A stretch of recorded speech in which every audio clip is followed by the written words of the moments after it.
Alanya'dayız. Alanya'da bugün kalenin önündeyiz. Alaaddin Keykubat'ın yaptığı tersanenin tam önündeyiz. Kale arkasında hava biraz sert olduğunda bütün dalış tekneleri olsun, tur tekneleri olsun hepsi gelip de bu tersanenin önünde çapalarlar.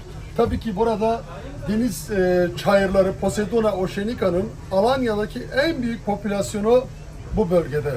Ve daha önce de görüntülemiştik ve bu popülasyon şu anda büyük bir trajediye sahne oluyor. Çünkü hem tur tekneleri hem de dalış tekneleri burada bağlanabilecekleri bir tonos yok. Olmayınca da hepsi çapa atıyor. Ve biraz önce su altından da görüntüledim. Deniz çayırlarının yaşadıkları trajediyi anlatmak yetmiyor. Ancak görsellerle anlatma şansına sahibiz. Zira biliyorsunuz ki soluduğumuz havanın içindeki oksijenin %20'sini biz deniz çayırlarının fotosentezine borçluyuz. Ve yıllardır burada dalış eğitmenliği yapan ki bayan kadın dalış eğitmenliği bizim için çok kutsaldır, yani ülkede çok fazla yok. Aşkın hocam yıllardır bizim kahrımızı çekiyor ve burada çok sayıda insanın yetişmesine imkan sağlamış ve maviyle buluşmasını sağlamış. Evet Aşkın hocam, bu trajediyi yaşıyoruz, görüyoruz birlikte.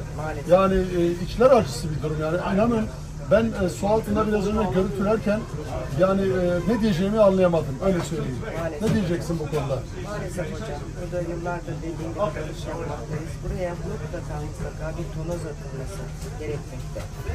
Yardımlarımızı bekliyoruz. Yani tonoz hem tabii teknelerin bağlanması açısından avantaj, yani bağlanıp sökülmesi avantaj, hem de tabii ki doğa katliamını. Zarar vermemesi için. Deniz çayırları biliyorsun soluduğumuz havanın içindeki oksijenin %20'sini sağlıyorlar. Bunların şöyle göz göre göre büyük oranda tahrip olması insanın içini acıtıyor. Ne diyebilirsin bu konuda? Evet, ben yaklaşık 20-25 sene önce buralarda yüzdüğüm zaman her taraf yemyeşildi. Şu anda neredeyse toprak, kil toprak olmuş vaziyette, çünkü sürekli çapalar atılıyor. Atılan çapalar sürekli yosunları yırttığı için ve neredeyse şu an yosun kalmamış vaziyette. Belirli bölgelerde sadece var. Bu gidişle hiç deniz çayırı bu bölgede kalmayacak. O yüzden buralara komple tonoz dökülürse bu deniz çayırlarının tekrar üreyebileceğini düşünüyoruz ve ilerleyen yıllarda yeni nesillere güzel tabiat bırakabiliriz diye düşünüyorum.